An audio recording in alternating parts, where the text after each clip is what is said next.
From the Big D on the island of Nicolet, we proudly present another edition of high school girls basketball. It's the last game of the regular season for our two combatants tonight. No conference or section implications at stake, but a friendly rivalry and some momentum on the line as we get ready for the playoffs. The DeLaSalle Islanders host the Maranatha Christian Academy Mustangs.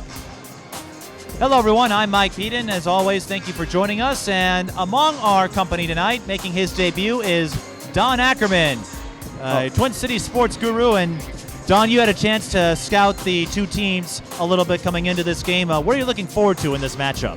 Well, I think I'm really excited to watch these guys. They're getting ready for the tournament. They're getting ready for what's coming up next. So they're going to use this friendly time to work on those kind of things and look at what's ahead. And I think that's exciting to watch the young. There's some young squads that are trying to really develop, and we got some seniors on the other side. So they're trying to just kind of find the mix and get ready for the tournament so they can have some success. Now, Maranatha, it's been announced they will be the top seed in Section 4 Class A and are a favorite to continue their streak of state tournament appearances, which is currently at 6.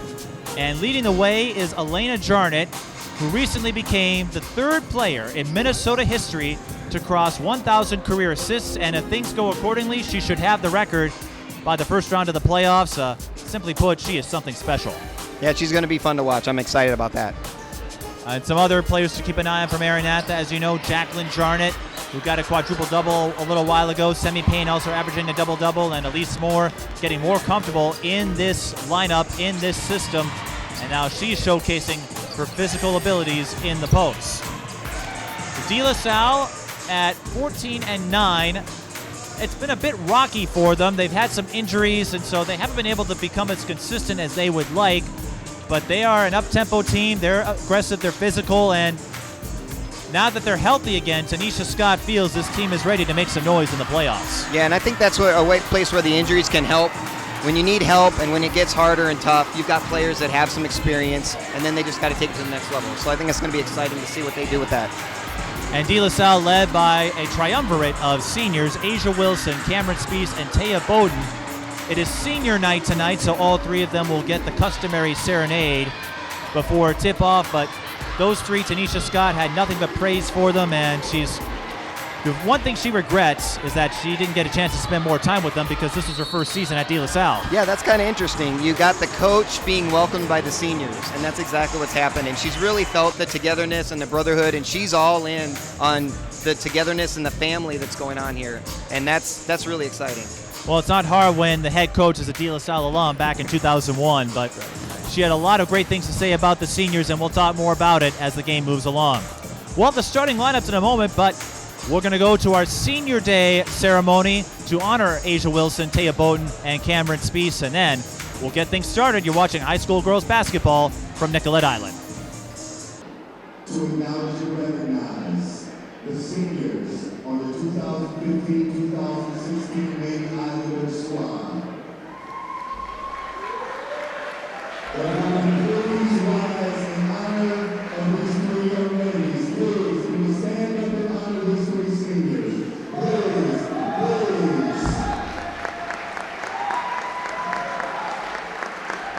Senior, guard, 5'9", Teja Bodden.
Welcome back to DeLaSalle on the island of Nicollet near downtown Minneapolis. Let's take a look at the starting five for the two squads. For the visiting Maranatha Christian Academy Mustangs, the same five as usual. So you'll see Jaclyn Jarnot, number 1, the sophomore forward. Kylie Post, number 10, the sophomore guard. Alaina and Jarnot, the senior guard, number 12. Sammy Payne, the junior forward, number 15, and Elise Moore, the junior forward, number 11. DeLaSalle will start Dakota Speedle, the sophomore guard, number 3. Olivia Travis, the sophomore center, number 4.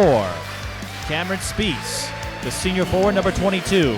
Aiza Wilson, the senior guard, number 23. And Teja Bodden, the senior forward, number 24. And you see the DeLaSalle cheerleaders and a lot of folks lining up to cheer this DeLaSalle team on in their final home game of the regular season.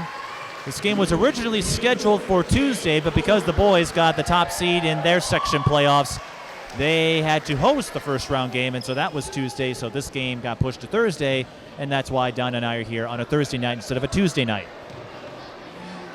It's all the same. Game on. Let's play some basketball like the announcer just said. Well, they've got to do their huddles first. Now, there's a friendly rivalry between these two teams, as I noted in the open.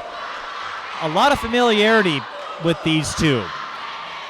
One of the assistant coaches, Clayton Gardner on DeLaSalle squad, was an assistant last year for the Maranatha Christian Academy Mustangs. Chris Bierman, the head coach of Maranatha, his youngest daughter, or oldest daughter, I should say, is going to be on the AAU program that Tanisha Scott runs next summer. And if that wasn't enough, Brianna Edwards, who's an assistant for Maranatha, is good friends with Tanisha and Danielle Ellison. They all played some semi-pro ball together a couple of years ago, and there was a lot of smack talk going on, but there was also a pregame pasta dinner that the two teams took part in, and Chris Bierman said it was cool to see them eat together and then compete with each other at this stage. We're underway. Maranatha wearing the white, DeLaSalle wearing the black. DeLaSalle won this game 83-73 a year ago, and Sammy Payne gets things started with a triple. A quick early 3. Sammy Payne is showing some range this season. She averages 12.1 a game on the scoring front. Pass deflected, and it will stay with the Islanders. So it's friendly, but the defense is up, and as you can hear with the crowd, the people are into this game. Now, DeLaSalle has been banged up a little bit. They had some injuries. Teja Bodden takes the high-low pass for the score. That's a nice find. This is DeLaSalle's first game in 12 days. They last played on February 13th, a 4-point loss to Cretin-Durham Hall. Maranatha coming off a conference tournament championship in the Minnesota Christian Athletic Association. Sammy Payne with a wild shot. That's off the mark, and Bodden with the rebound. Bodden hands it off to Wilson. Speedle, 3-ball, corner pocket.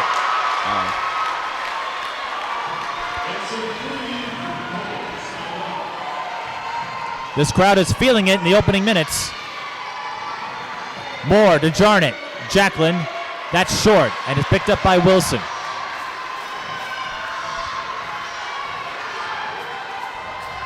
Wilson, skip to Olivia Travis. Goes up, and it's too low. Rebound, Kylie Post. Kylie finding Jaclyn Jarnot. Oh, nice spacing. And a quick shovel pass to Elise Moore for the deuce. And Chris Bierman really likes Elise Moore's development in the last few games. And Elise has bumped up her scoring. She averages 10.2. 5-5. Wilson for 3. Yes!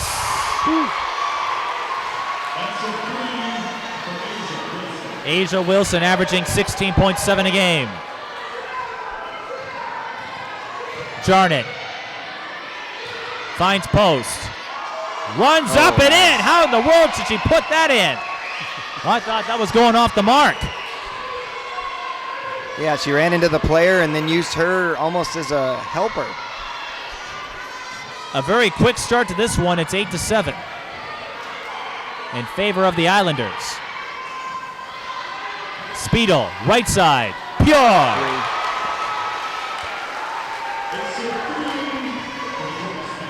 Speedo averaging 9.3 a game. She's hit 2 trays already. Alaina trying to go to her younger sister, can't do it. Now Elise Moore fires, that's off the window, and the rebound by Bodden. If you're wondering, the 3 seniors on DeLaSalle's team have not chosen their college yet, but Tanisha Scott is excited for that moment. Wilson on the drive, no. Speese, rebound. Cannot get the putback. She'll get a second try. That's no good. Gets another O board. Kicks it outside. And Wilson for 3. That's short. Nice ball movement, though. Alaina Jarnot, the speedy point guard for the Mustangs with the fast break play. And a quick stoppage in play. We got contact lens. We got a contact lens gone. I was almost wondering if the coach was calling a timeout after that bucket. DeLaSalle is calling a timeout. It's 11-9 in favor of the Islanders, and you're right, a contact did go out. And as you've seen over the years, men's or women's basketball, you lose a contact along 84, 94 feet of court surface, depending on where you are. It's like, where's Waldo? It is quite the game that's no fun to play. Your impression so far? This is fast-paced. I see a lot of defense. I can see it almost seems like there's some inside-out action going on. They like to be on the perimeter and bring it down low, and you can see that they're feeling each other out. And Maranatha not afraid to push the pace. They're not scoring at the same clip as they were a year ago. They're averaging about 78 points per game. Last year they averaged 85, but more importantly, they're giving up fewer points this year. Last year they gave up 59, this year 52.5. New player in for the Islanders. It's number 13. She doesn't take long to make an impression. That is Ayanna Gardner, who transferred midway through the season and drew the praise of Tanisha Scott. That will stay with Maranatha. Tanisha really likes the X factor that she has brought to the DeLaSalle Islanders. Oh, there you go. There you can see the defensive intensity. Gardner is a daughter of Clayton Gardner, the assistant coach for DeLaSalle. And they have another daughter who goes to St. Paul Central. He's trying to get her over here, as you can imagine. But it's Maranatha with possession. It's Alaina Jarnot. Ooh, wow, it was a quick 3. That's off the mark, and Bodden will scoop it up for the rebound. High lob, and Wilson wasn't ready. So Jarnot gets the steal. Jaclyn Jarnot, baseline J is good. Wow. That was a rare possession where the other team did not touch the ball. The defense here has been pretty intense. Jaclyn Jarnot, how about this for a stat line? In the win over Lester Prairie to claim the NCAA title, well, hang on, Wilson makes a three-pointer. That's her second tray. I'm not going to have any time for stories here. Look how quick this tempo is. Yes. Well, now I will, because there's a foul There we go. on Alaina Jarnot, or not Jarnot, Kylie Post. But here is Jaclyn Jarnot's stat line in the conference tournament win over Lester Prairie. She played 14 minutes and had 21 points and 10 rebounds. Very efficient. That will make Cheryl Reeve proud. 16-11 our score, 13:32 left in the first half. That was our first foul, by the way.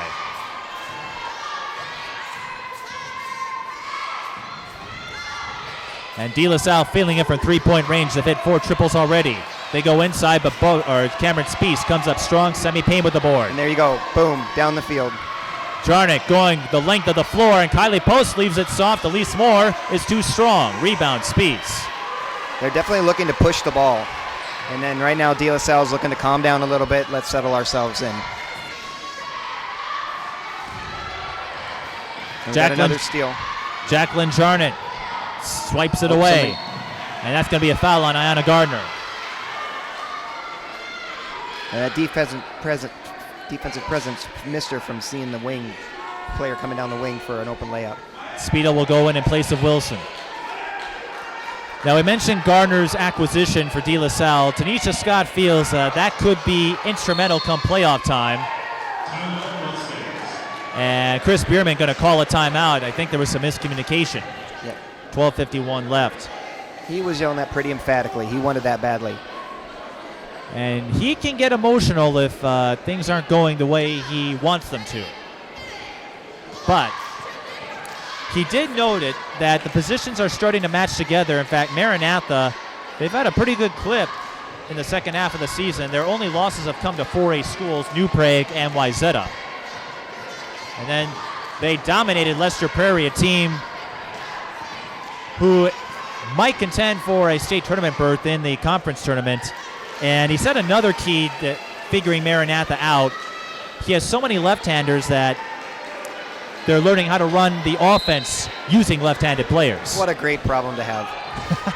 I know, I'm not a southpaw. I wouldn't fit well in that system. That's going to be a foul on Olivia Travis. Olivia, the younger sister of Reed and Jonah Travis, two legends in the DeLaSalle program. Reed winning 3 state titles, and there are a couple more Travis siblings who will be wearing DeLaSalle black and gold. A bad inbound pass, and so DeLaSalle forcing the turnover. Actually, more of an unforced turnover, but a turnover nonetheless. Right. Speese has it. Spin move, and Payne blocks her. She's looking to drive to the hoop, but she's running into arms and hands. Jaclyn Jarnot too far down low, so she'll kick out to Alaina. She goes to the hole and banks it in. Alaina Jarnot averaging 22.7 points per game, just outside the top 10 in that category, and 11.5 assists per game. You can see why, too. She went around the defenders to make that happen. In fact, Alaina, we noted her 1,000 career assists. She, in all likelihood, will have led the state the last 2 years in that category. And she's also 35 away from 2,000 career points, which is what really impresses Chris Bierman. Very impressive. Sister to sister. And Jaclyn gets the Plinko bounce. That was nice. And it's a 1-point margin. Gardner too high. And DeLaSalle throws it away. Wilson will come back in. She'll give Speese a breather. And if you're wondering just how friendly this rivalry is, I ran into Brianna Edwards, and didn't take long for the DeLaSalle players to come up and swarm her with a hug. And Olivia Travis gets the steal. Speedle, one-on-one with Jarnot, and she draws a foul on Alaina. That will be her first.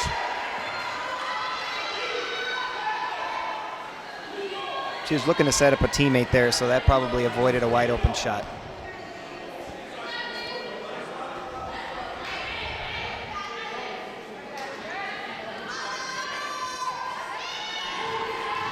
Speedle to Bodden.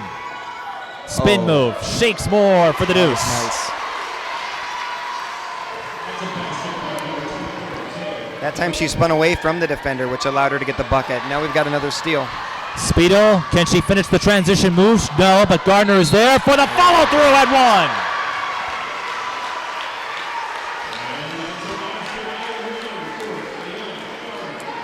Ayanna Gardner, since coming into this roster, averaging 7.3 a game. And Sammy Payne will go in place of Elise Moore. The foul was charged to Sophia Montgomery of the Mustangs.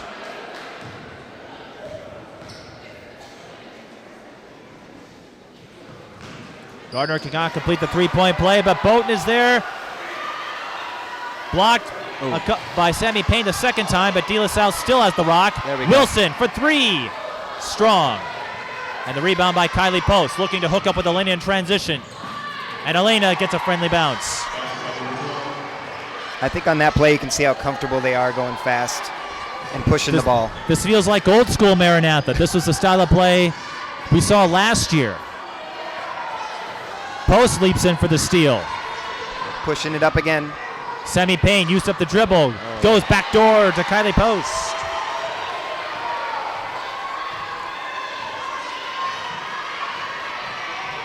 And Kylie Post doesn't always score much, but Chris Bierman noted she brings the intangibles that don't get measured in stat sheets.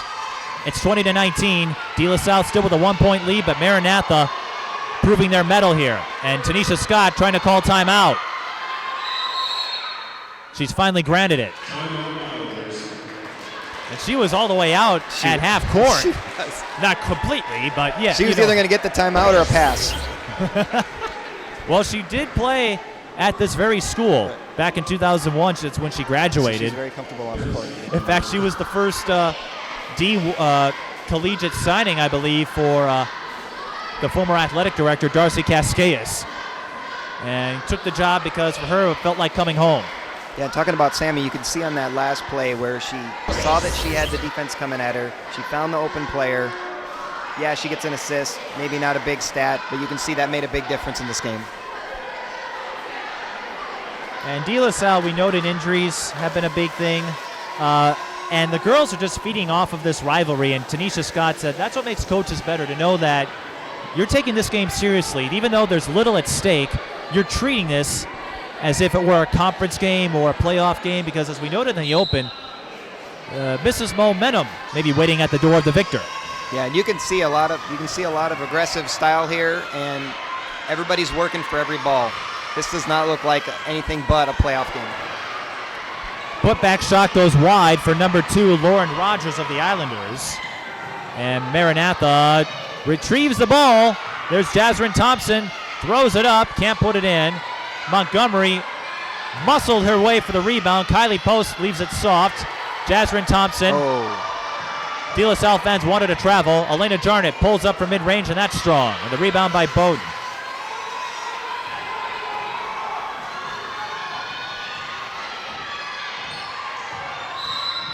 Foul on Kylie Post. That will be her second.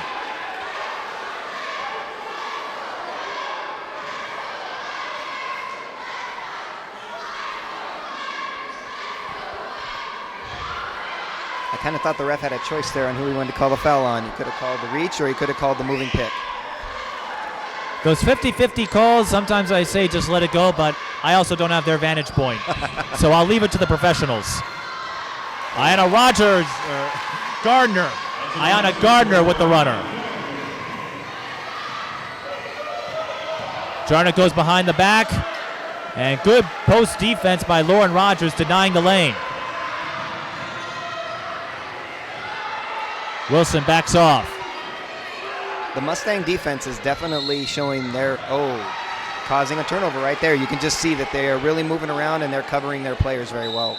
And Speedle travels in the corner, as you alluded to. And if you're wondering, Maranatha was looking forward to this rivalry as well. Chris Bierman said because of the QRF era, you don't get as many opportunities to play bigger schools. But he was talking some smack with his former assistant, Clayton Gardner, saying we were going to push this thing to running time. Wow. Jaclyn Jarnot takes the feed from her sister for the score. And that's something that he's going to miss next year as Alaina goes on to Monmouth University. Gardner has a lane. Jaclyn Jarnot leaps in for the block. And Gardner was out of bounds, so Maranatha gets the ball with 8:32 left in the first half. And she was open for a second, and the defense collapsed and found her.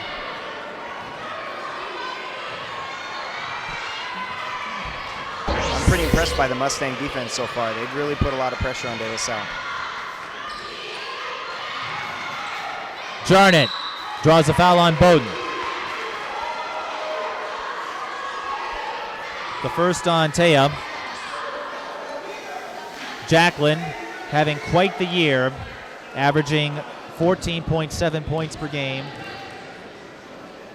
11.3 rebounds. She's been in the top 10 in that category throughout the season and can play just about every position on the floor. We might see her at point guard next year. Maranatha's first trip to the free throw line, and Maranatha picks up the lead, 23-22.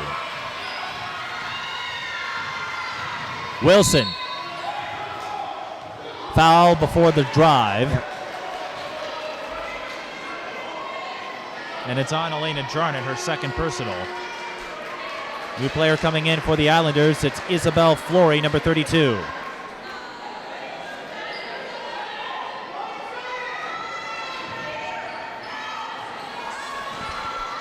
Rogers. Nice spin. Gets around Payne and draws a late foul. And that is Maranatha's last to give. I didn't see much contact, but again, I'm up here. The officials are down there. The spin moves are working well against the height of the Mustangs. It seems like that's what they're trying to do to avoid the arms and hands.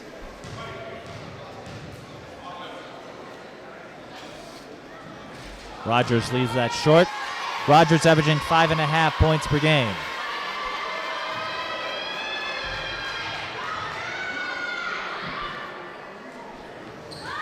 And she blanks.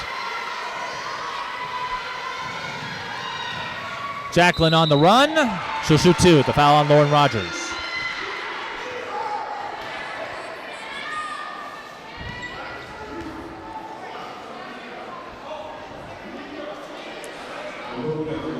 As we noted, the camaraderie that has developed at Maranatha, a benefit of that, Bierman noted instead of having to mix up the roster like he used to, he can use his regular rotations, which means getting rest for starters like Alaina Jarnot, allowing her to go full speed more often. And they become a better defensive team, and some of the teams that they lost to early in the year, Chris said they would be more than happy to face them in the state tournament round.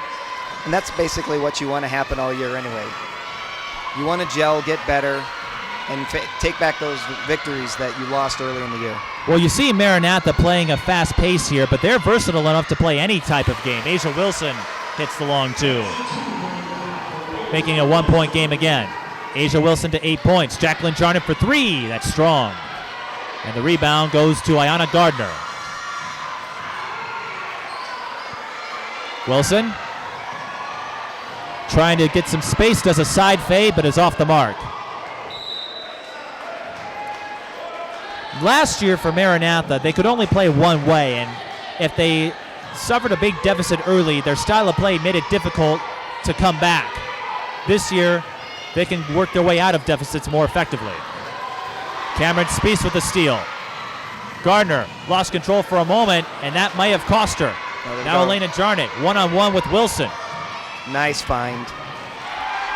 Elise Moore with the score. And that's a senior point guard doing what she does best. And her threat as a scorer caused the defender to take her, so she had an easy pass to give a layup to her teammate. That's a great job. Bierman noted not many point guards. Offensive foul.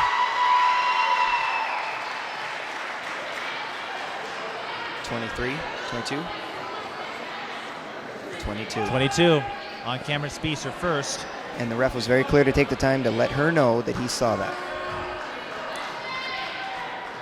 And Bierman, to finish up my story, he said not many point guards have the combination of scoring and assists that Alaina Jarnot does. You know, nearing 2,000 career points and already 1,000 career assists. Usually you get one or the other. Foul on Gardner, and that is DeLaSalle's last to give.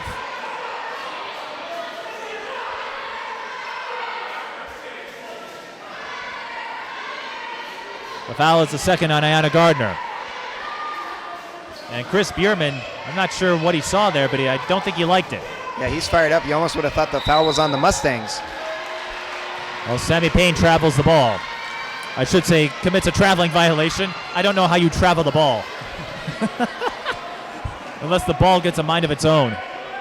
I think that's just her working out on the outside, trying to get inside. Speedle to Flory. And she throws it away. I think there's a zig when you should have zagged. It happens sometimes, even in the pro level. Absolutely. And it's good to see them trying to move the ball around because I think that's going to help them.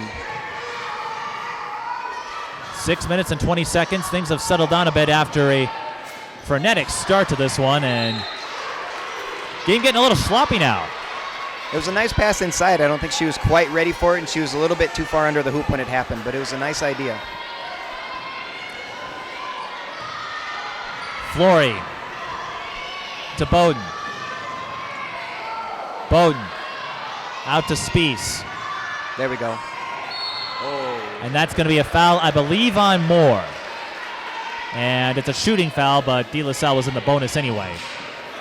It is on Elise Moore. That is her first. And I think that was a foul where the ref wasn't going to call it unless it didn't go in. And sometimes I talk to officials, they will wait to make a call just to make sure they know what they saw. because they have to make decisions just like the players do.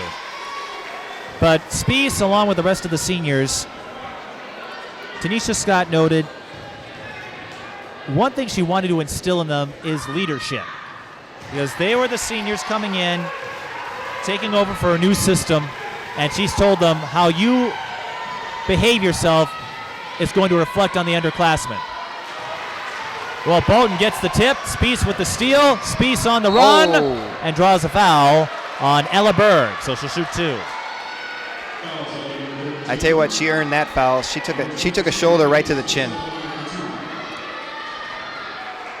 Well, to continue the conversation about the DeLaSalle seniors, Tanisha noted the tradition at this school. DeLaSalle has a lot of that, and everything they do is together, and it's one of the most prestigious schools, especially for athletics. I think you allude to it when the head coach comes back.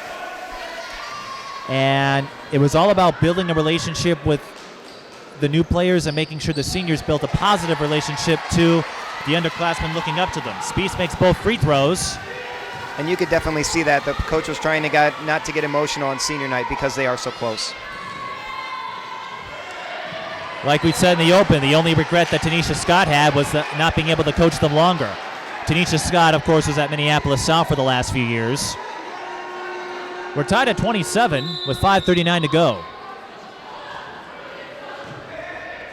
And Ella Berg will be subbed in for Kylie Post.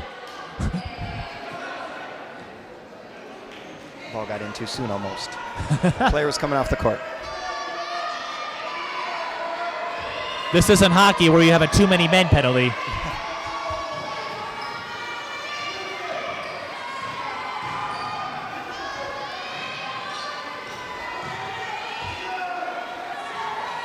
Alaina Jarnot kicks out to Jaclyn. Maranatha, looks like they'll reset. Alaina, a little too strong there. And Speese with the rebound.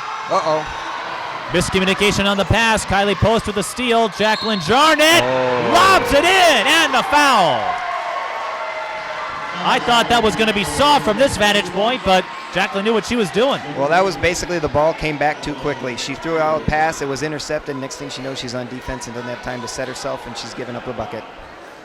That foul is the second charge to Speese.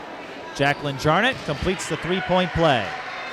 And I've got a feeling Jaclyn Jarnot could threaten some rebounding records over the next few years. But Maranatha as a whole, we talk about their versatility on offense. They have 3 double-digit rebounders.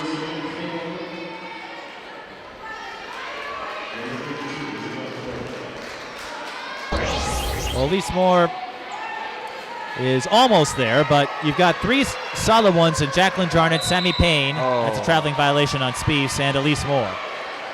5:03 left, and this is kind of a strange game. It started off really fluid, and now it's been a little sluggish.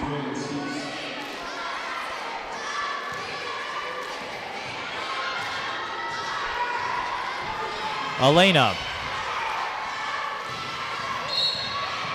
Well, got the foul on Speedo and will shoot 1-1. DeLaSalle still in the 1-1 range here. I almost got to think that foul is something to prevent the game from getting too feisty, because this is a very, very strong defensive and offensive battle going on here. And I think they just want to make sure that it doesn't get out of control. That chicken wing from earlier and then that foul, I think they're just trying to keep it regulated and keep people from getting too excited. Alaina Jarnot makes her first. If you're wondering how she feels about her milestone chase, both for 2,000 points and the career assist record, Bierman says she finds it fun. Not to have the record per se, but the fun of the chase and just having a goal. Bierman noted that Alaina is a huge goal setter,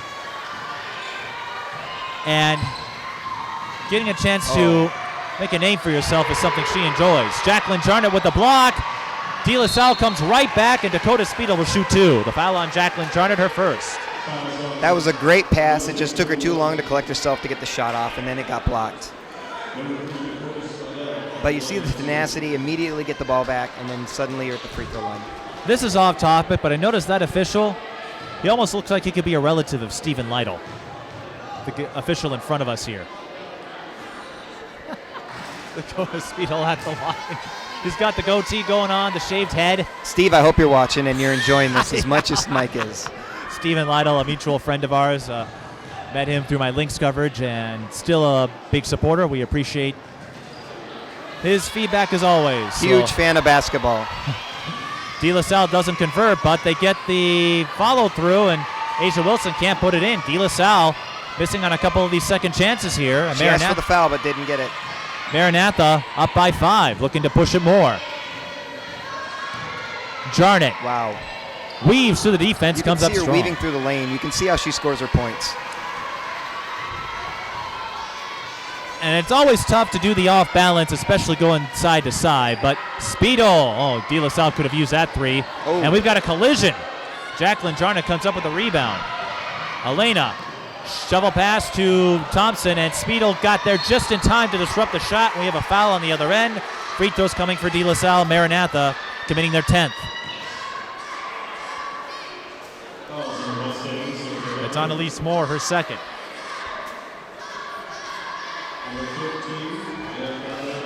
Another sign of defensive intensity here. I think they're both going to need halftime to take a break. This is And really remember, we had senior day, so of course that always infringes on the warm-up time a little bit. So, and some coaches are superstitious like that. Others aren't. But you can blame if you think senior day is a problem. You can hold responsibility to Dean Smith, who started that tradition of honoring the seniors. Well, I can say tonight that was a great thing to see the seniors being recognized, and the parents love it. It's definitely worth whatever hassle it causes. Sammy Payne is open from the wing. Bullseye. And after she makes the shot, did you see the head nod? Thank you, she said to her teammate. I love Well, it. I've got a funny Sammy Payne story that I'll mention here in the next possession. Ina Gardner goes up and is too strong. Bodden, rebound, putback. So Sammy Payne in the Lester Prairie game, this highlights the hard work and fun mixture. Jaclyn Jarnot comes up strong there. Sammy Payne let off a 3-point shot and told her Lester Prairie defender, don't even bother rebounding it because it's going out of bounds. So she told her, it's an air ball, don't rebound it. But as most shooters know, you have an instinct right away of when that ball's going in and when it's going off. Aiza Wilson banks that one in. And she made that last 3 comfortably, and she's setting up to do it again. Foul on Olivia Travis. That will be her second. We got an injury here. She's collecting herself. I think what happened, Olivia Travis may have inadvertently made contact in the stomach area of Alaina Jarnot. Yeah, I was trying to figure it out. And if that was the case, that can knock the wind out of you. She's definitely collecting herself, or at least trying to. Alaina Jarnot, when Chris Bierman took over the Maranatha job 3 years ago, he felt that Alaina had an ability to be a passer. She had the scoring down, but when it came to passing, it was 50-50. So he noted that she put a lot of work to change her body, add more strength, and last year he would move her off the point guard slot sometimes. Well, you had Lexi Lee in there as well, and he felt that really helped her get a feel for the backcourt role. Well, and watching how they're running the ball so quickly, it seems like it's really been a good move. Well, and it says something that when you play in the shooting guard spot, last year she had about 7.5 assists per game. She bumped that total to more than 11. The only player in the state to average double-digit assists. That might make Lindsay Whalen jealous.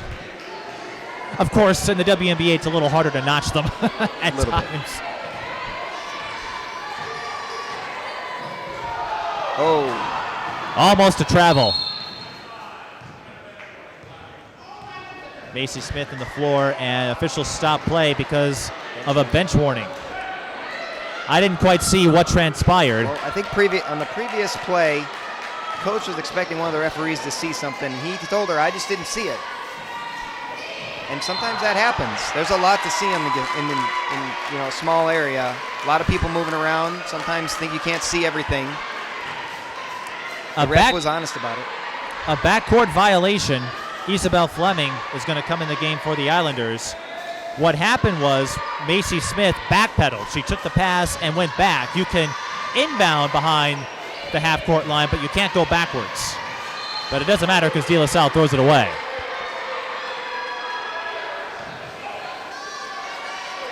Yeah, I think awareness of that line is just something that you get better and better every year at. 2:10 left, and at halftime, well, I'll have a chance to promote this as Speedle commits her second personal foul. At halftime, we're going to go to some interviews that I had. I'm doing a feature in the next few weeks on the Jarnot sisters, and I had a chance to speak with them and their head coach, Chris Bierman, so we're going to run some of that material, and I'll let you know to watch that story on March 6th on Minnesota Prep Spotlight. But we're going to give you a little bit of a teaser at halftime. And then we'll also highlight some of the other customs that DeLaSalle did on senior night. Alaina Jarnot makes both free throws.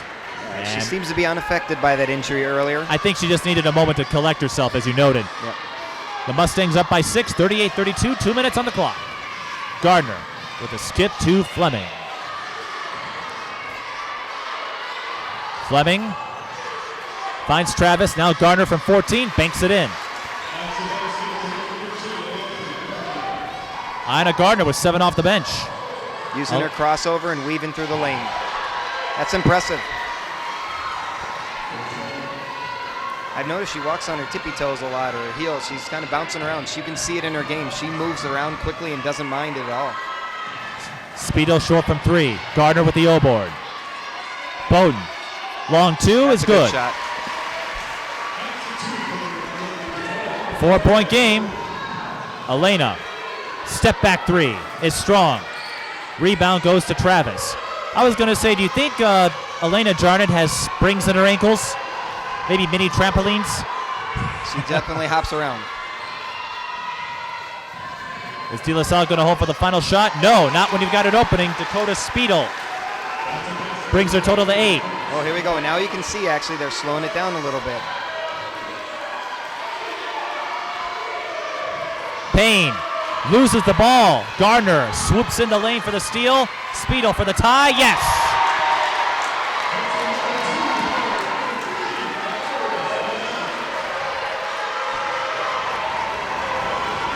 A friendly rivalry, no doubt. Jarnot, the quick shovel to her sister for the score. And that's an example of instinct that you could only get by being related biologically. That was amazing. Fleming tried a little side fake and ends up committing a traveling violation. Maybe inspired by one of her opponents. And now Maranatha has a chance to extend the lead with 13.2 on the clock.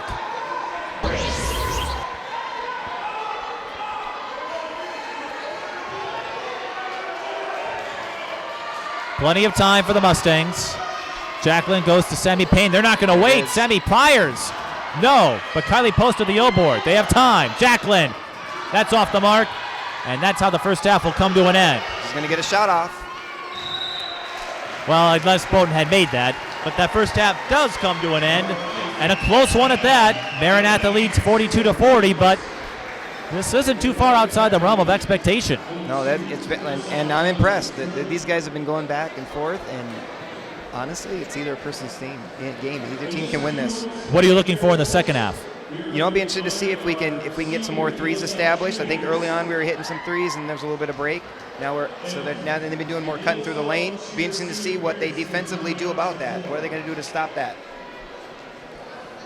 So we will take a break and go to our interviews with Maranatha and come back to highlight some other customs that took place. You're watching high school girls basketball. Maranatha leads DeLaSalle 42-40.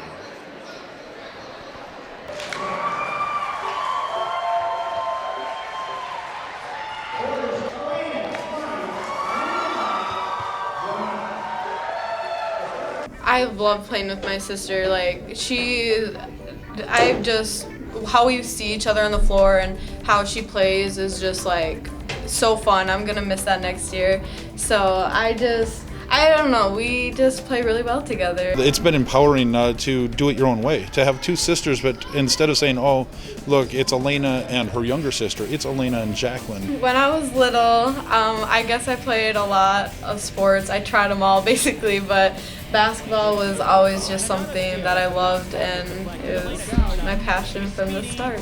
Alaina's moves are going to definitely look a little more flashy, where Jaclyn's going to look a little bit, we call it a little bit more smooth.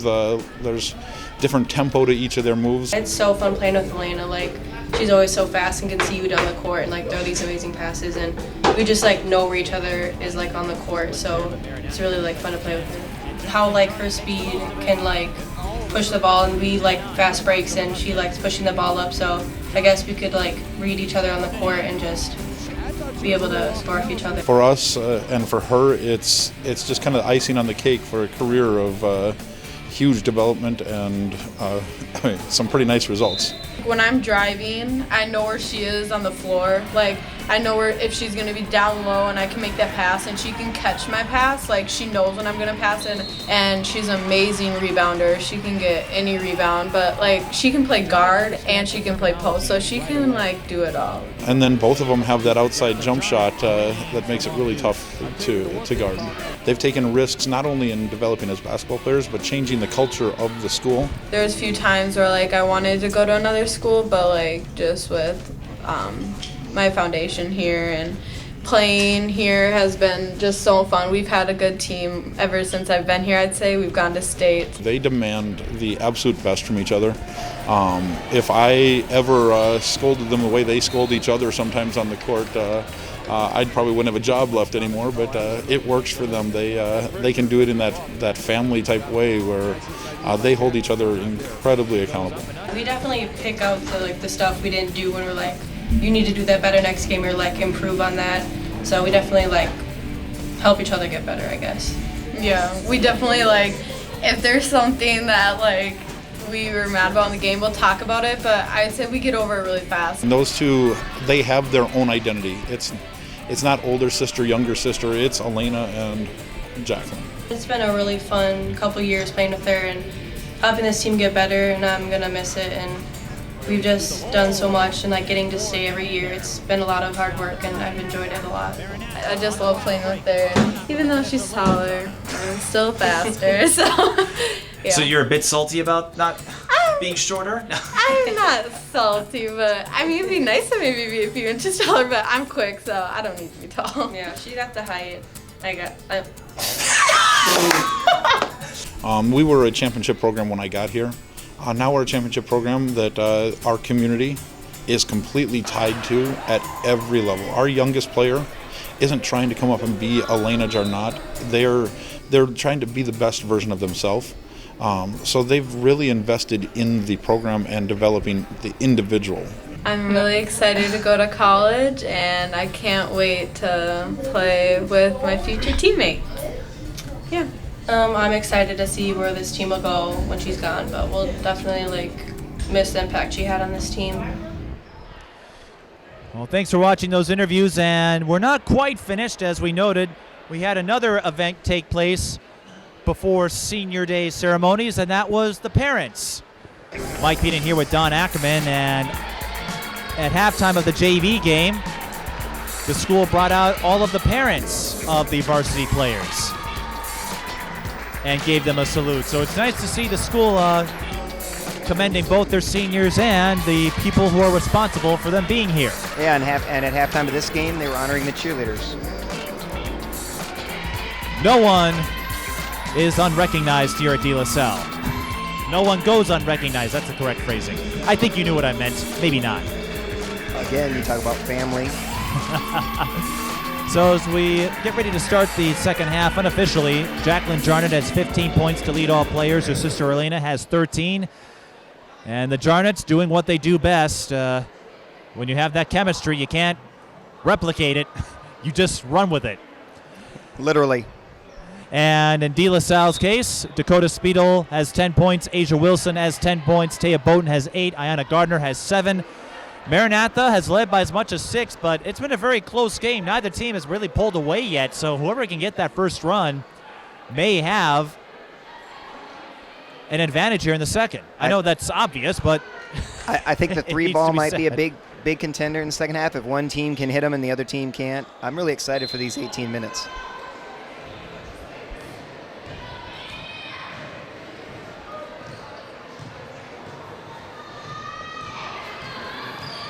DeLaSalle wearing their home blacks. Maranatha wearing the road whites. Speedle hit her first 2 threes. She's cooled off since, but not there. Faked the 3 and got a mid-range J out of it.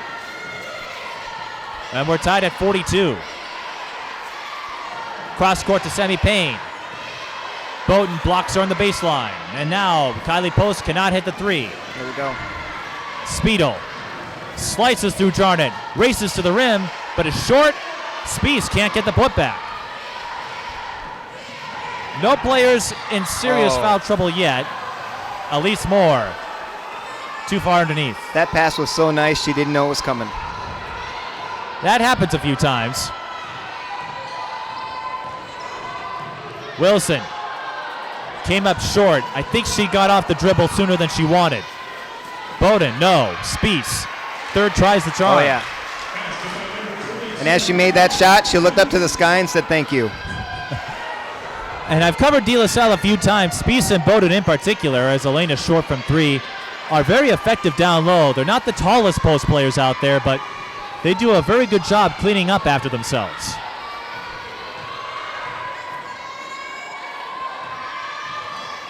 Bodden to Wilson for 3. Can't bank it off the window. Oh. And we've got a foul on DeLaSalle. It's on Speese, and that is her third.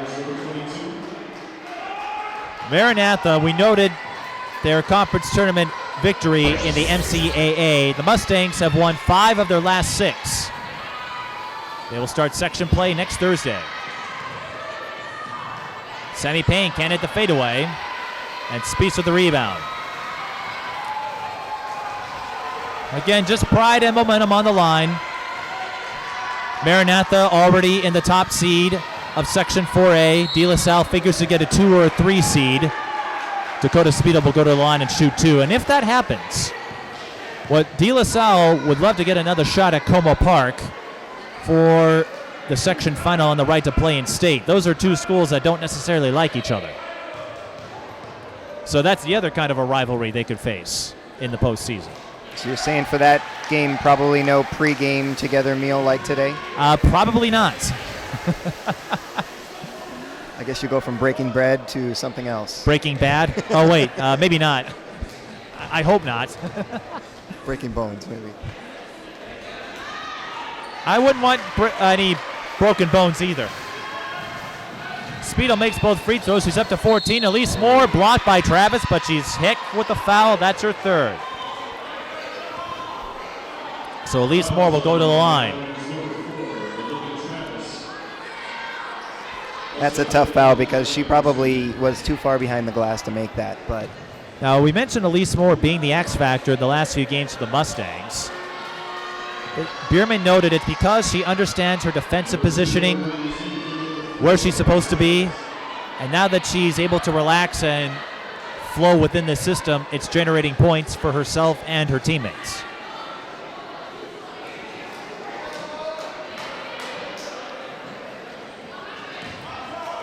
Moore transferred from St. Louis Park a couple years ago, and I saw her actually working on her senior speech, even though she's a junior, and we'll talk a little more about that tradition at Maranatha when we get a stoppage in play. More splits, so DeLaSalle up by 3. Mike she's Peden asking here. for a pick here. Mike Peden here with Don Ackerman. In his debut, I might add. She's asking for a pick and not getting it. What she wants to do is get freed up. And I'm wondering if that's something they talked about at halftime, or if it's just something new they want to add in to give themselves some room here, because this game is competitive. That it is. Jarnot almost lost it. Finds Elise Moore. Fires, but is strong. It's Wilson with the rebound. Nice look. Rogers wasn't quite ready for the pass. And she's double teamed. That leads to a traveling violation. Trying to find a place to put the ball. She couldn't find her open defenders. She knew she had 2 players on her. Couldn't find out who was missing somebody.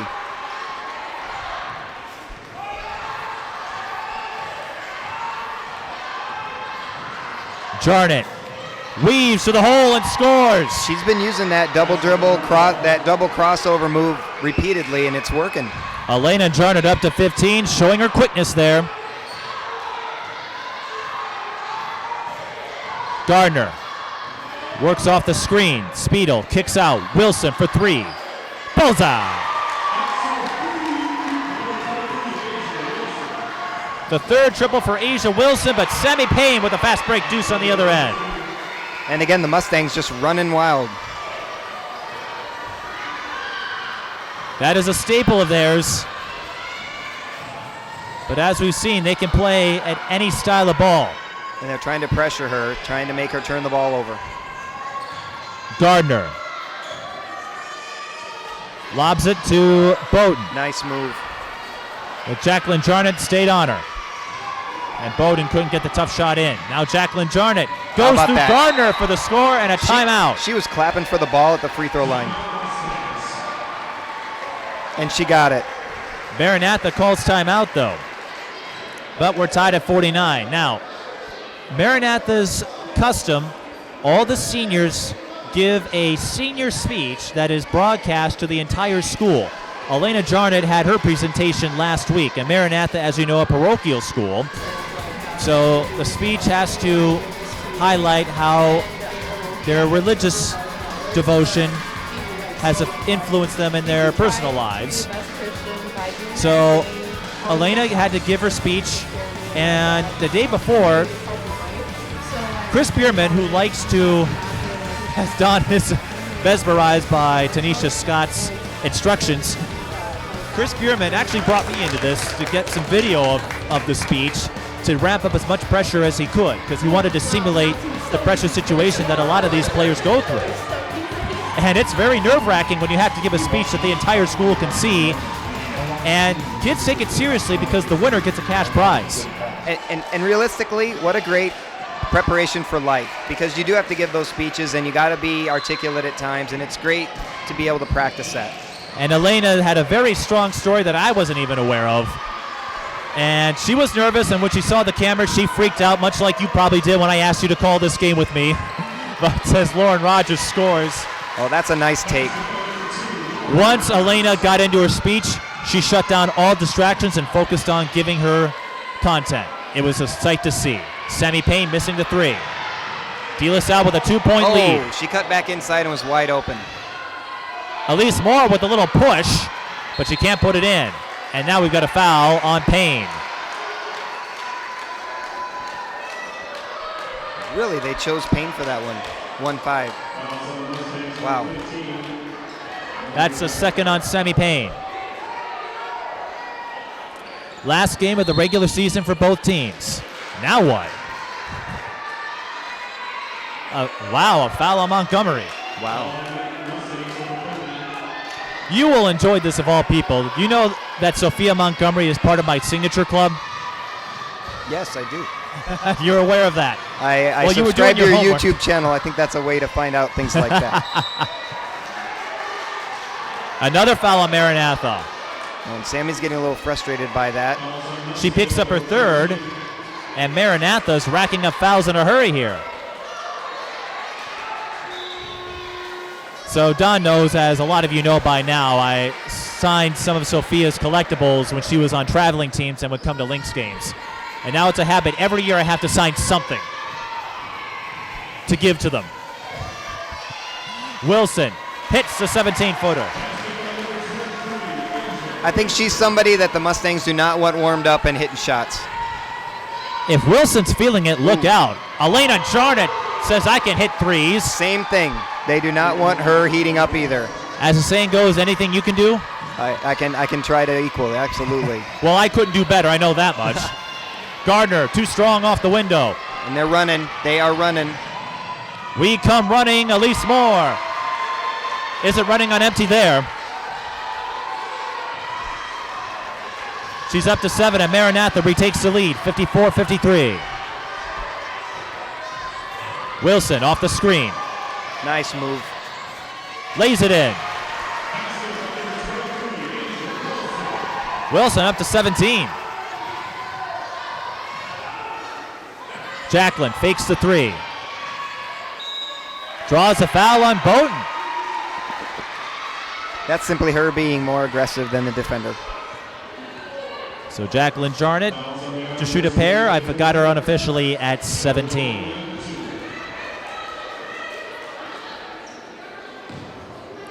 The senior speeches, by the way, are Chris Bierman's highlight of the year. And you know it's a big deal when the juniors are reciting them a year before they have to give them out.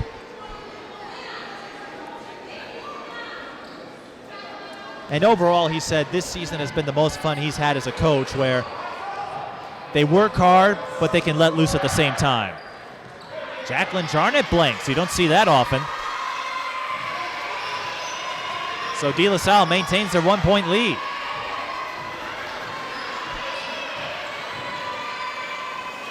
Oh, Wilson left that soft, and Speedle was able to recover. But the ball is tipped. Ooh.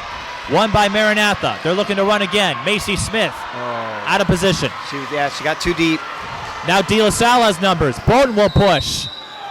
And an offensive foul.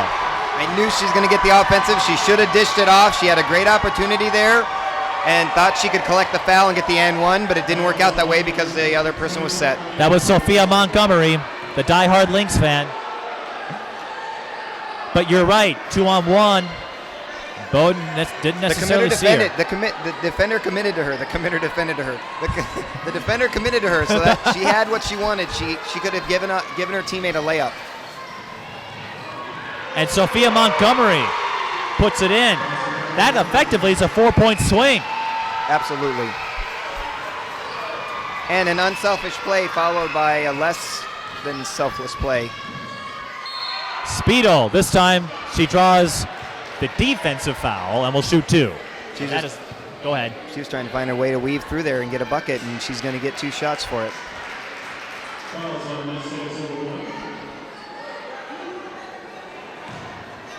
The foul is on Jaclyn Jarnot, her second. Speedo, who's at 14 points, is doing quite nicely. Now, back in the timeout, you were listening to Tanisha's speech intently. We're talking about speeches. She's a very intense coach. She's not afraid to express herself. We have 2 intense coaches here. I wonder if they'll have voices by the end of this one. But Tanisha is a good friend of mine, as is Chris, and they're very passionate, and they're appreciative of what I've done and what they're able to do to mentor kids, and that's why they take this job. They want to influence the next generation. You can see the results. You can see the results on the court that they are good coaches and good people. We had a lane violation on Maranatha, so Speedo is going to get another shot here.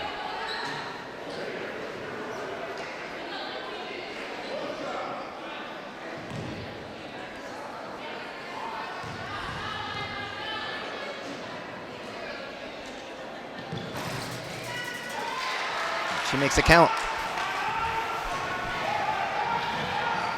So DeLaSalle reassumes the lead, 57-56. Payne almost lost it. We had a bump. Post comes up with it. Wow. And does a turnaround lay-in. That was an impressive spin move. I think was she trying to do a pirouette there? I think she was trying to get the ball and shoot at the same time. And now we got another fast break. It's Alaina Jarnot leading it. There's the dish. And the score by Jaclyn. 60-57.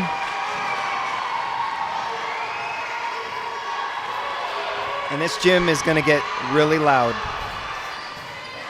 You're saying it wasn't loud already? I think it's going to get louder.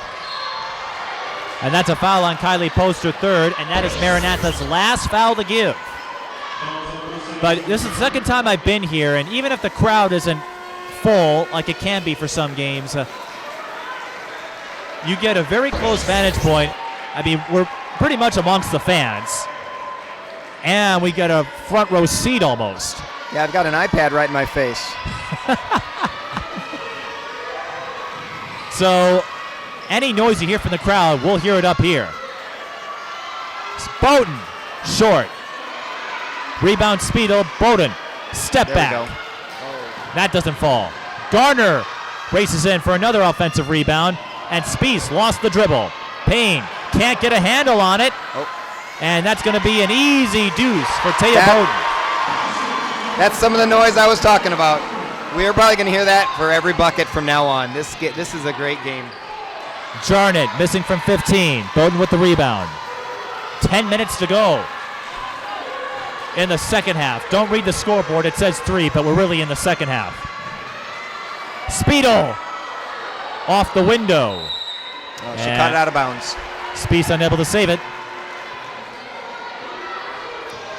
We did note in the open that these two teams were going to take this game very seriously, even with nothing at stake. And you know what? It's a good point that you bring that up. And thinking about it, how these guys know each other and how they get along. You see very defensive intensity, but you're not seeing any cheap shots. You're not seeing any of that dirty stuff. So you can definitely see that we have two good programs here fighting for a win.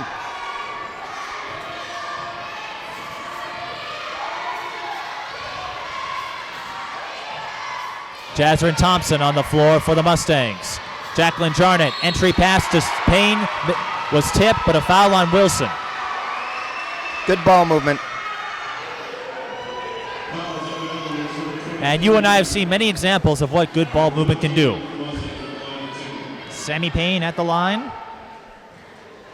Maranatha's missed their last few.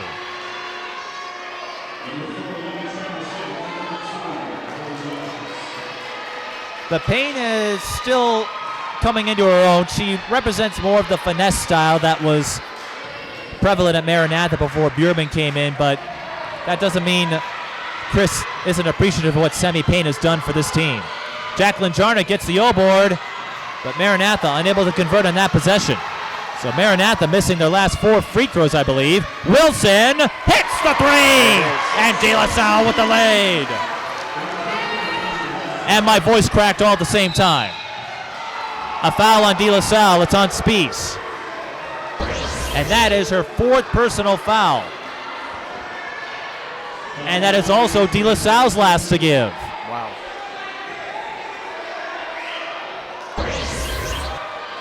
It's decision time for Tanisha Scott. Alaina Jarnot goes up, and that's strong. Sammy Payne gets the carom.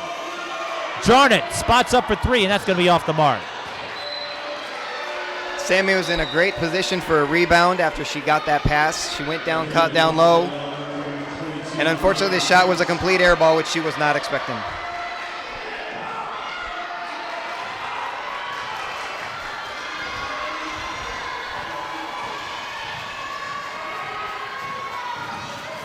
Speese is subbed out, as you might yeah. expect.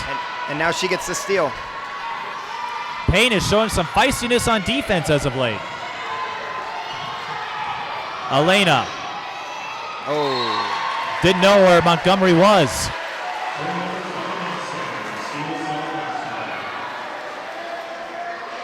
That fan was very appreciative of that pass. Really embraced the ball and enjoyed the moment. Unfortunately, that fan is ineligible. Timeout, DeLaSalle. They have 3 remaining.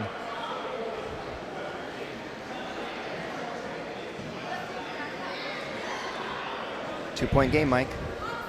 Well, you did say this is probably going to be a photo finish. It's shaping up to be that way, and that's been a mantra for most of the season in the games I covered.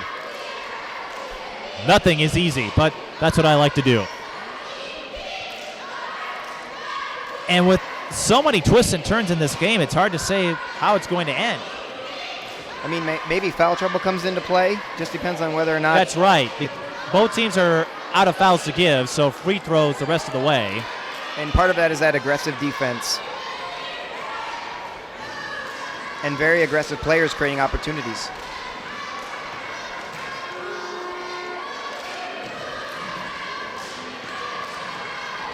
Well, Tanisha Scott, as sad as she is to see the seniors go, she did tell me this earlier today, because she went through the same thing. They haven't picked a college yet, but when they do, as she said, when you're 18, some of them feel like they're all grown up, they're ready to go out on their own.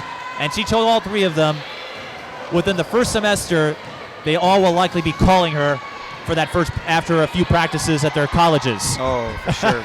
Because they won't be ready for that transition. That's a foul on Jaclyn Jarnot. That's her third. And that means free throws coming for DeLaSalle. 1-1. And Tanisha noted that because the same thing happened with her when she went from DeLaSalle to Minnesota Duluth. And you may know this. It's definitely a big jump being, the senior of your high school, starting on the basketball team, and then suddenly having to fight for everything. I was going to say, you may know this, but Tanisha is the eldest of the Hill sisters.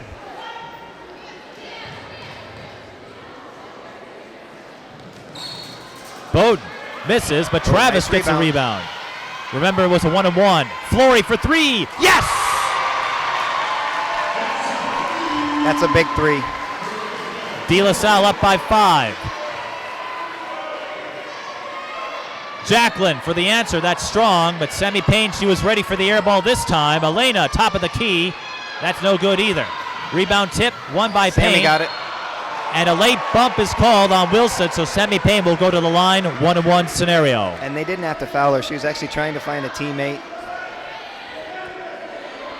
And you could tell Wilson was trying to stop herself and just didn't have enough breaks. It's that aggressive defense. Montgomery will return to the floor in place of Jasmine Thompson. 8:01 left.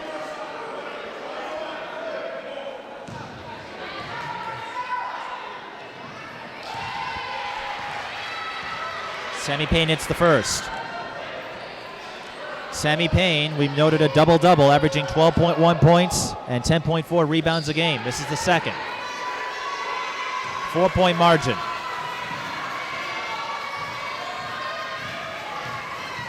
Wilson, short, rebound Montgomery. Here we go. Alaina to Jaclyn, and she draws the foul on Bodden. That's her fourth personal foul.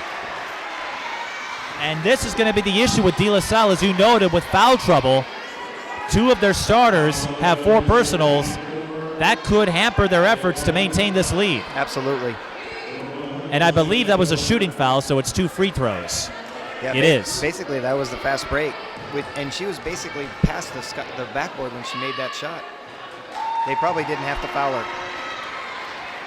When Alaina and Jaclyn are hooking up on the fast break, you may as well get back on defense because that ball's going in 90% of the time, if not more. Jaclyn makes both free throws. Oh, full court press coming on. And officially I've got her at 21. 2-point game again. Who will win this battle of parochial schools? Ooh. That's off of Alaina Jarnot. It will stay DeLaSalle ball. Coach telling them to calm down. But this photo finish gives them both a good tune-up of what state will be like. Absolutely. Maranatha used to it, of course, but DeLaSalle figures to have to get through Coma Park to get their way back in state. And a foul on Sophia Montgomery. That's her third. And free throws coming for the Islanders.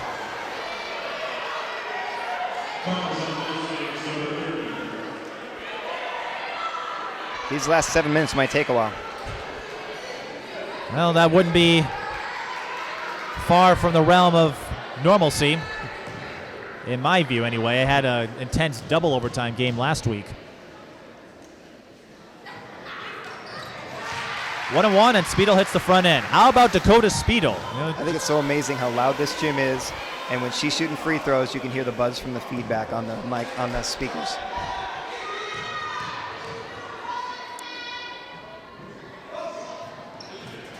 Dakota Speedle has 18 points. Not one of the double-digit scorers, but she's coming up big tonight for the Islanders, and Alaina Jarnot leaves that one short. Kind of getting those 18 points rather in a quiet way, not necessarily dominating the game, but just making opportunities happen. Now she kicks out, and Flory gets the bounce. Gets the bounce. Some clutch minutes here out of Speedle with Bodden and Speese on the bench in foul trouble. Jaclyn Jarnot, quick release, and that's off. It's DeLaSalle ball. I noticed Maranatha's putting up a lot of quick shots here. Yeah, I was kind of expecting a timeout there from the coach to say, hey guys, calm down. We got this game. It's just a couple points, no big deal. And a lot of time left. Maranatha still has 3 timeouts. DeLaSalle with 2. Gardner to Wilson. Used up the dribble, finds Gardner. Travis in the corner. Gardner. DeLaSalle playing a little more patiently now. Bounce pass intercepted by Alaina. Looking for Elise Moore. Dakota Speedle says no way.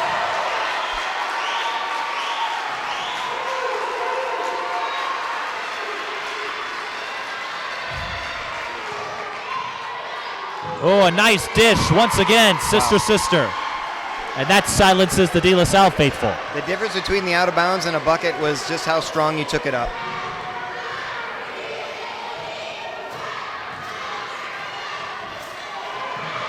Four-point game. Payne got to be careful. She's got 3 fouls. Speedle, baseline drive off the mark. Switch hands, but it didn't work out. This time Elise Moore gets a clean fast break play in. She looked over to pass it, and I think that gave the defender a moment to think, do I need to worry about that? And the answer is no. Wilson tried the 3, and to go back to that last play, I noticed that Moore, as Speedle misses the 3-pointer, Moore was in a better position to receive the pass. Well, there's a quick and 1! I was going to say, that's the fast break combo we're used to seeing, and now Jaclyn could give Maranatha the lead here. And Jaclyn is collecting those unnecessary fouls where she's kind of got the bucket anyway, or she doesn't, and they're still trying to catch her, and they can't. We talked about Alaina's quickness. I think Chris Bierman has undersold Jaclyn's agility. Oh my gosh, absolutely, and her length. Well, she's 6 feet, so she's got that to her advantage. And she knows how to use it. She really does extend with her arms, and you can see her like basically making opportunities available. Maya Moore-like, perhaps? I don't know. Well, hard to compare to Maya Moore. Absolutely. Speedle draws a foul on Elise Moore, and she'll get free throws. Kind of doing her own I'm going to drive to it impersonation and collecting the fouls as a reward. And why not? You've been getting a lot of opportunities, and Speedle trying to make the most of it with, well, Bodden and Speese are back on the floor here with 4 fouls, but Speedle doing her best job of stepping up. And DeLaSalle, they've been in a lot of games. The trouble they've had is finishing, and part of that was injuries, not being able to build consistency, but they've had so many close games that just fell out of reach. Not long ago, they played Holy Angels in a close one and fell by 6. So this is a team that can compete. Closing out games, that's been their issue. They're hoping to change that starting tonight. Oh, great lob, and Elise Moore's too strong. DeLaSalle in trouble. She stayed there, and she almost forced a turnover. And now Speedle's all alone. Alaina's not going to catch her, and Speedle misses the layup. You know what? She was smart enough not to foul. And Camryn Speese is fouled out of the game. Alaina was smart enough not to foul her, and she laid it up a little short because she was expecting to get hammered. And Speese, as you can imagine, upset. Absolutely. The final game of her regular season career will end with 4 minutes and 49 seconds to go. You can see she's taking it pretty hard, too. She's a good competitor, though. I expect her to be back and ready for the next time she's on the court. Well, DeLaSalle will get about a week standing to prepare. out. Holding back tears. Again, that happens. These players take the game seriously, and it's okay to express some emotion. But like you said, they'll have some time to get over it. They'll get time to get a few practices in because the sections start next week, and DeLaSalle wants another crack at Como. Elise Moore makes both free throws, and Maranatha is up 72-71. And another lead change. Lead changes have been a theme throughout this game. Yeah. Neither team is led by more than 6. All right, Speese is out. Now it's time for the others to step up. Bodden to the rim and in. She took the entry feed and knew what to do with it. Jarnot lost the ball. Gardner with the steal. Flory is fouled. And that's on Montgomery. I believe that's her second. No, it's her fourth.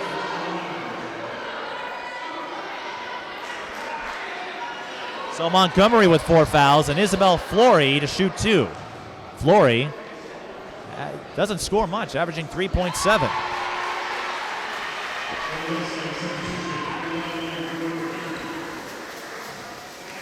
Well, even if DeLaSalle doesn't win this game, their resilience is something they can take with them heading into the playoffs. And I think you might look at their roster and see the scoring averages and think they're not as deep, but they actually are. And DeLaSalle have been competitive over the years. The last couple of years, they ran into Park Center in their section and got Walla. Park Center classed up to 4A, so not a problem anymore. DeLaSalle up by 3 after Flory makes both free throws. Flory was 7 off the bench. Post. Sees a lane and scores. Kylie Post with 8. 1 point game again. Where have I said that before? Wow. Gardner. No. Bodden cannot get the O board. But Payne leaves the pass soft. Oh, that would have been a huge bucket. Jump ball. And the arrow favors Maranatha.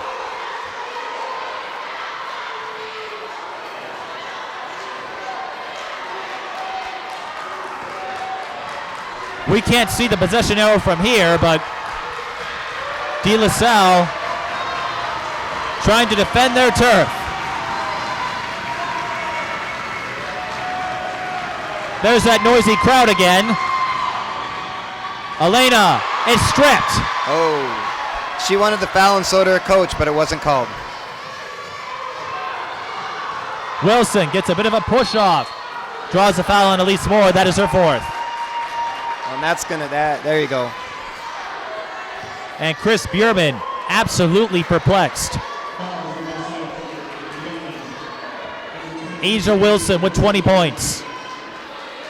Looking to add to that total.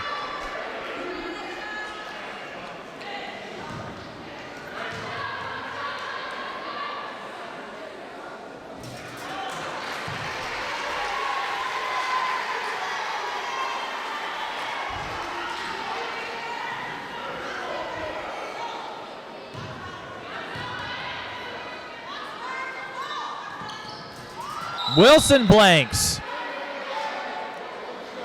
We got another lane violation. So Wilson will get another try. I think aggressive is an understatement for this game.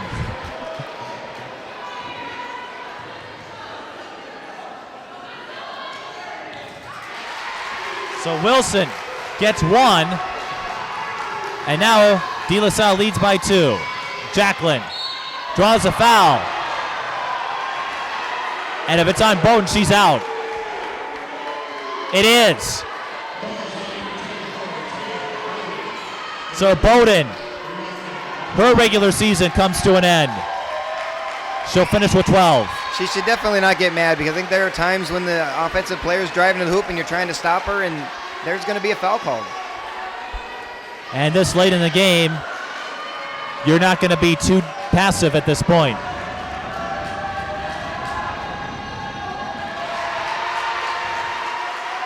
Maranatha's having a little trouble, though, with the free throws. Jaclyn very upset by missing that shot.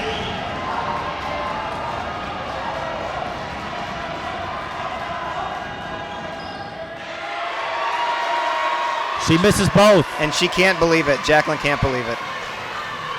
Maranatha has struggled to hit them in the second half. Wilson. That would have been huge. And Jaclyn Jarnot would have been wiser to let that go. Instead, Olivia Travis gets the ball off of her and DeLaSalle hangs on to it. I'm pretty sure her coach is very happy that she went after that because you want that kind of hustle. You want that kind of effort. You want that kind of just grittiness, and she's got that. So it's hard for her to not go for that ball. Kylie Post will go in place of Sophia Montgomery. and the ref could have easily said there was a foul that she got pushed because she did not go after that ball by herself. How big would this be for DeLaSalle if they can hang on to win despite losing their post players to fouling out? Aiza Wilson rolls it in.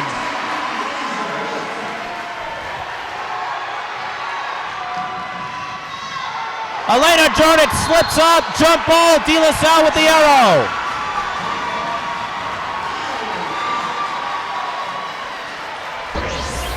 She was trying to figure out what she wanted to do and ran out of time.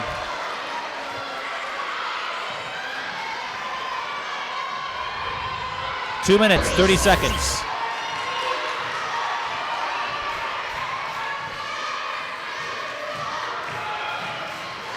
Garner left alone. Yes! That's a big bucket for her confidence and for her team.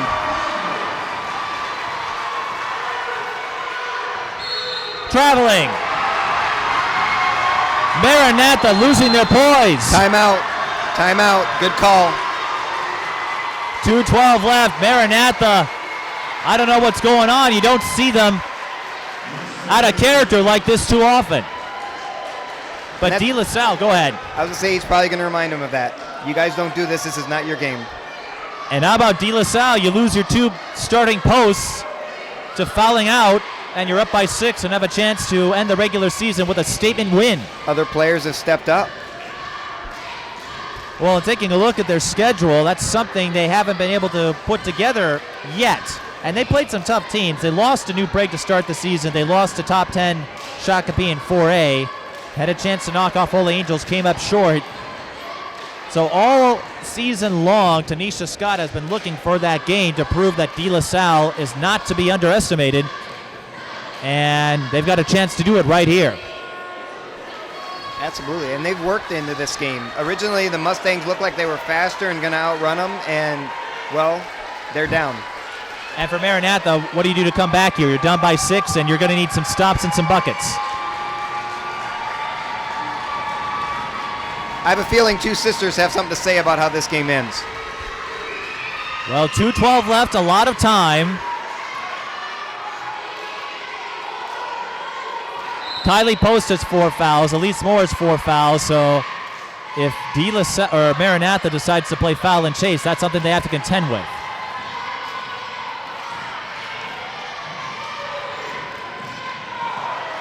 Well, they get a stop there. Elise Moore forcing the steal. Alaina Jarnot backs off, goes to semi-paint, cross court. And a foul on Speedle. That's her third, and Kylie Post to the line for 2. She was so close to a steal, but sometimes if you don't get the steal, you get the foul.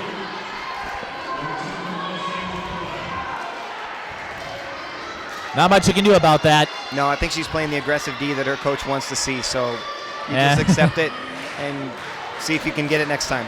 And aggressive is all we've seen today. Kylie Post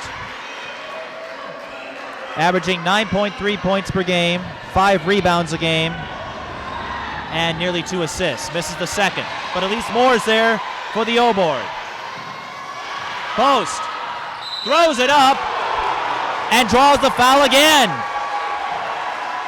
Kylie Post, DeLaSalle bailed her out there. Kylie Post was out of position, just threw up a wild shot. They wanted to travel. Instead, Post can draw the deficit closer.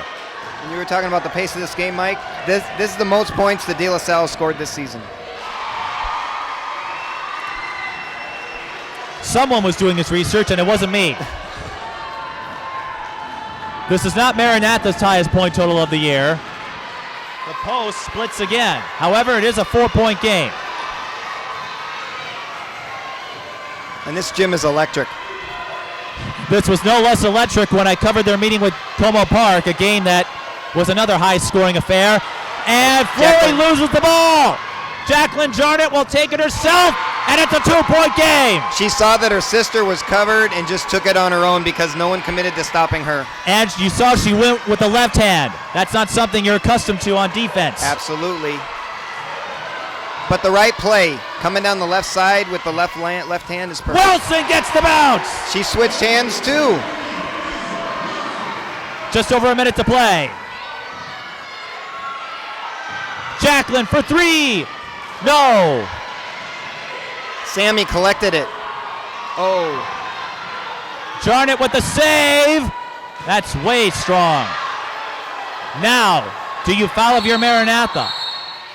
Well, Tanisha Scott's going to call a timeout. Calls a DeLaSalle timeout 2 to left. prevent it. All right, 45 and a half left. Do you foul of your Maranatha? Do you try to get a stop? Because you're down by 4.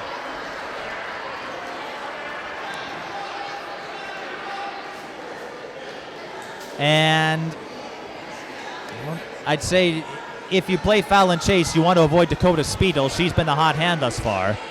And going off of Don's note, if you're wondering, DeLaSalle's previous season high was 78.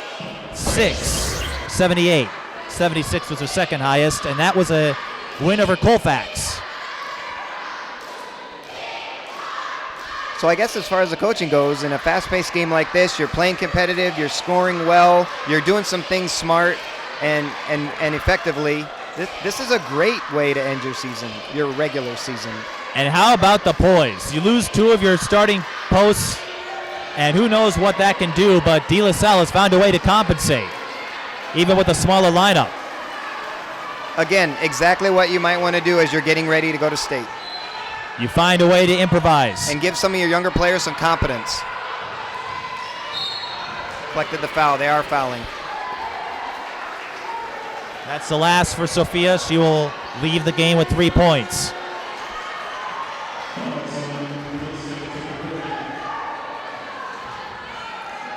Well, if you were wondering if that 12-day layoff would make DeLaSalle a little rusty, that doesn't seem to be the case.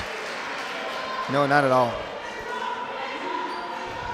And Maranatha, this was their first game since Saturday, so a little less of a layoff time, but, well, the door's still open. If you were a sponsor of this segment, these free throws are just gold. Great opportunity for Maranatha to get back into it. Oh, and Speedo missed a putback chance. Oh. And that is Jaclyn Jarnot. Miscue. I was going to say frustrated. I think the ball was tipped, and she recollected it, but they didn't feel like she lost it. She felt like she lost it. The ref saw otherwise. Well, and you saw right when she picked it up, it caught her off guard, and that was what I was going to say. I guess I caught you off guard too. It did. So Alaina Jarnot has to foul again. Maranatha, a key opportunity wiped away, and now Wilson goes to the line. Wilson, who has done everything to keep this team in contention.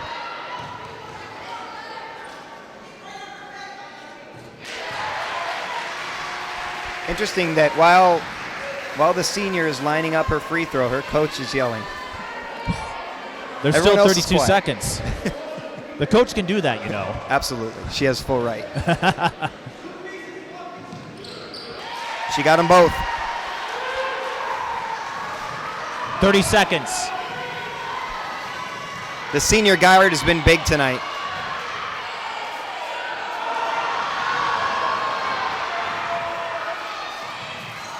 That'll do it.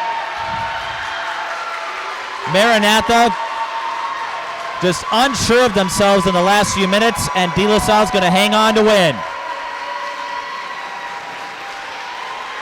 And Asia Wilson yells out in triumph as she collects that rebound, and now she gets to do this on senior day.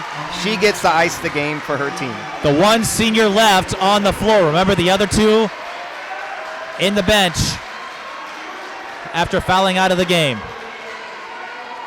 All year, DeLaSalle was looking for that win that would validate what Tanisha Scott has done for this program in year one. And in the final game of the regular season, they're going to get that statement, and it's going to be widely heard.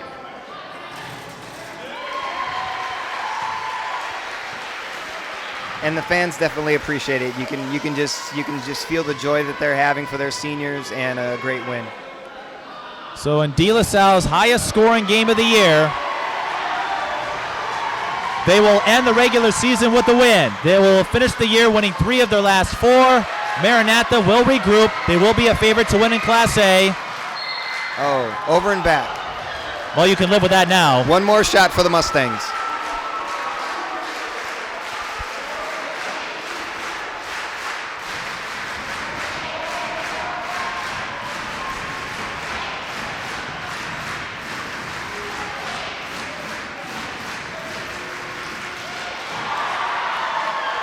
Alaina's 3-pointer bounces in, but you saw the visual. It's DeLaSalle's night. They win 85-81 to end the regular season at 15-9. Maranatha falls to 20-6. But needless to say, a very good primer for playoffs for the two teams. Actually a great game for both teams, I think. Maranatha has some things to work on, and the seniors get to enjoy their senior night. And how about DeLaSalle's resilience? You wonder what would happen when Speese and Bodden foul out, and they come up clutch. Absolutely. We're going to try to get a word with the DeLaSalle seniors since it is senior day for our post-game interview. So stick around. This is high school girls basketball, and thanks to Don Ackerman for making his debut. I certainly hope you and I will get to do a few more pairings in the years to come. Mike, this was a lot of fun. This was great basketball. We got to see 2 great coaches, 2 very feisty teams playing, but a great clean basketball game, and just impressive. I'm just impressed. Great game. Well, I expect to have you with me in the next few years doing color commentary. I certainly enjoyed your presence, but we're going to go to our post-game interview in a minute. DeLaSalle beats Maranatha 85-81.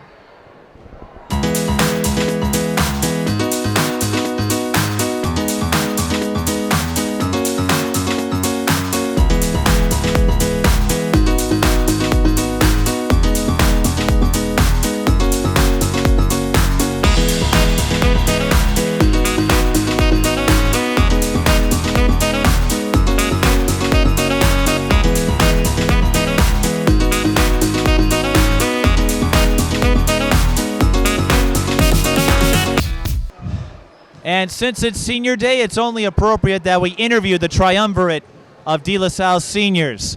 Next to me is Teja Bodden. Aiza Wilson is next to her, and Camryn Speese is on the far side. So we'll start with you, Teja, since you're the closest.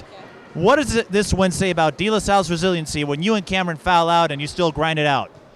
Man, that our team bench and like our other seniors, they stepped up. They really knew what it was time to do and what they had to do. Like, this is what we've been practicing for. When one of us is not playing, that the team had to step up and we all had to play together and be smart, you know. What does it mean to have the highest scoring game of the season to end the regular season campaign? Wow, it means something huge, man. I wasn't expecting that. It was just a great game. Well, and you've faced Maranatha before. This is an annual rivalry, and so I imagine you expected a fast pace coming in. So how do you manage to keep your energy going? Man, we got to keep going hard in practice. Every practice we got to practice like it's our last, you know, just keep going at it.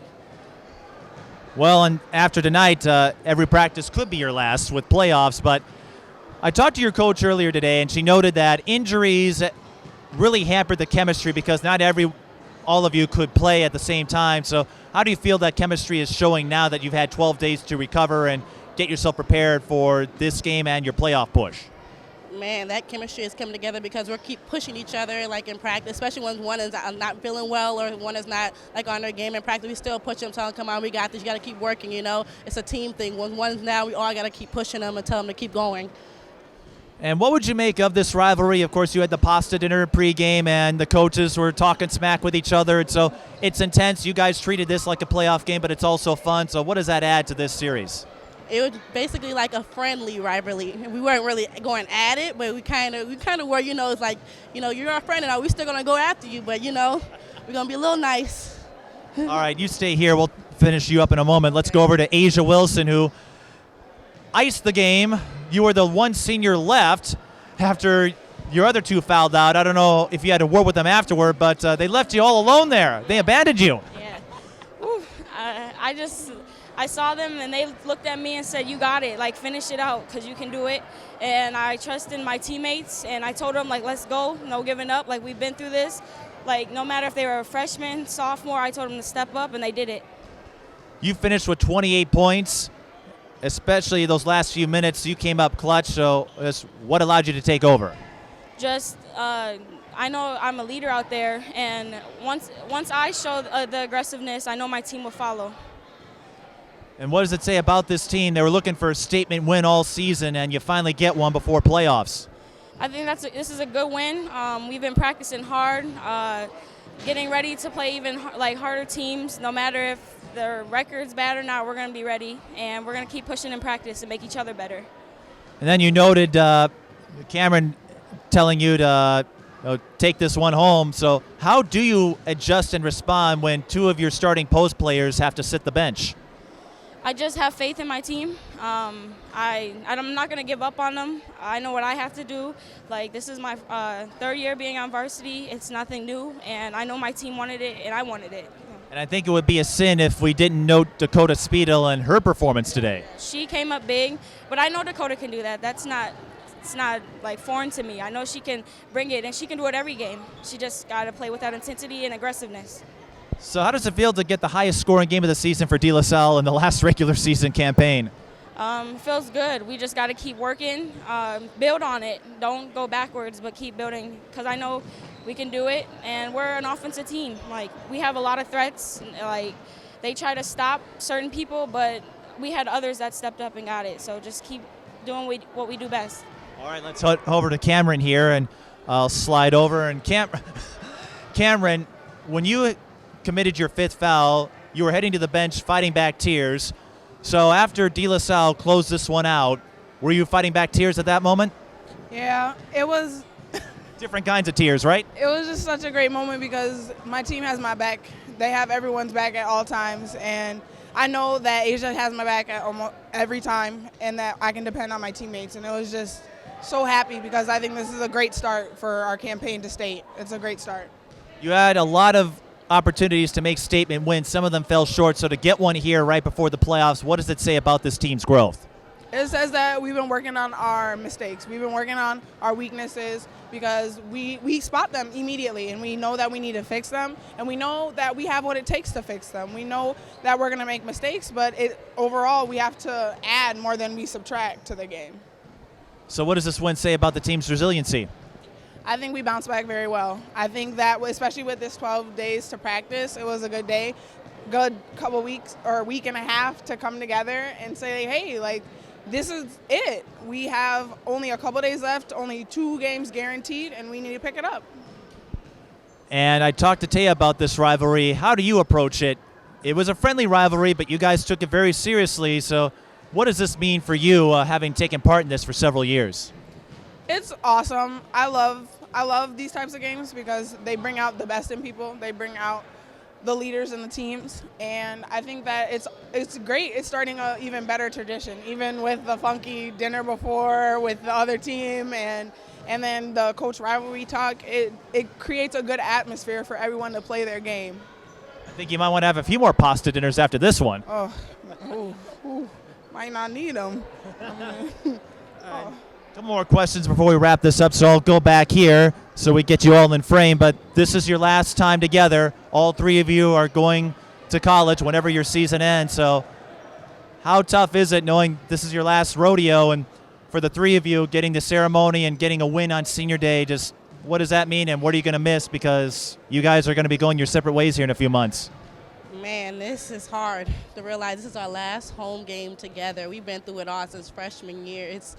It really brings out the soft spot in us. I don't know, college is I'm going to miss practice with you guys, having fun, joking around, with the coaches and stuff, having that good, friendship stuff, and then after practice, chilling.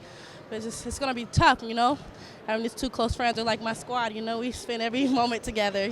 Well, you are part of a squad, I think. Yeah. I'm gonna miss these girls. Like she said, since freshman year, we've been by each other's side. But it's not over yet, so we have a statement to make, but I'm going to miss these girls, and yeah. And Camryn, whenever this season ends, are you going to cry again, or? I probably will. I'm the most emotional of the entire team. It's going to be tears of joy, though, I know that. And you know what? It's okay to cry if that happens, so because I'm sure a lot of you and this whole team looks to you like family, and I know Tanisha told me that. She said the one regret she had this year is not getting to work with you guys for a longer period of time. Now, I know sections are unpredictable as always. I'm sure the three of you would love another shot at Como, but getting ready for the playoffs now, what does this win do, and what should we expect from DeLaSalle if you're going to make a deep run? We have to feed off this win. Like, we got to keep pushing. We can't just stop here and then take a break. No, we got to keep pushing off this win. We got whatever we did here and the little mistakes here we did, we have to fix our mistakes, and then make new habits. Just keep pushing. Yep, keep pushing. Don't go backwards, but go forward. Just have a great attitude. Keep working hard. Listen to our coaches because they know what's best for us. And just push and practice. Like, we just got to keep going. No giving up. I would say that it's a great start. We all together, we can trust in our team no matter what. Our team is so deep. Not a lot of people know that we're as deep as we are. We haven't been able to show it, but we're going to work on it. And we have been working on it, and it's going to show. And there are any favorite memories of your time here in the DeLaSalle uniform that you'd like to share? Let's think, a favorite time. I know there's so many. My favorite time was in practice. I remember we had like the music going, and every time like we would like do a special dance, and when we like had our break and we was on the sideline, we would just dance and like laughing all the time because we knew like, man, like this is a family. Like with other teams, we weren't able to do this, but then doing that, I knew we was like family. We was able to joke around and just play, So who's the best dancer? Yeah, she the best dancer. I ain't gonna lie. Anything that stands out for you, Aiza? I mean, every season has great memories. So I don't have a specific one, but I enjoy being with the different teams that we've had, and especially with the new coach. It's just been a great time. What about you, Camryn? Anything with these two cohorts of yours? I just remember it was the Concordia game, and we were all just in a circle like, we need this, and then we just started dropping dimes, and I kind of dropped a dime one time, and I mean, it doesn't really happen that much, but we all did, and it was just super cool, and we all came together over every diversity that we faced. Are we going to see you drop quarters in the playoffs?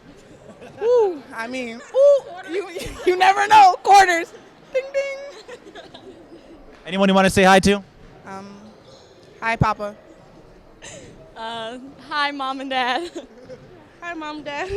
Okay, so Mom and Dad, you've been shouted out to. I guess the rest of you, you're going to have to earn those shout-outs from these three. But congratulations on a well-fought win for Senior Day. I don't know when your season's going to end, but this was a very gritty win and certainly a very entertaining one. It's going to be sad to see the three of you leave, but I know great things await all three of you because of what you've been able to do. So congratulations, and perhaps we'll see you at state. Right, Thank you. Those are the three seniors, Teja Bodden, Aiza Wilson, and Camryn Speese. And that wraps things up from DeLaSalle on their final game of the regular season. It's win or go home from here. For our entire crew, I'm Mike Peden. Thank you for watching.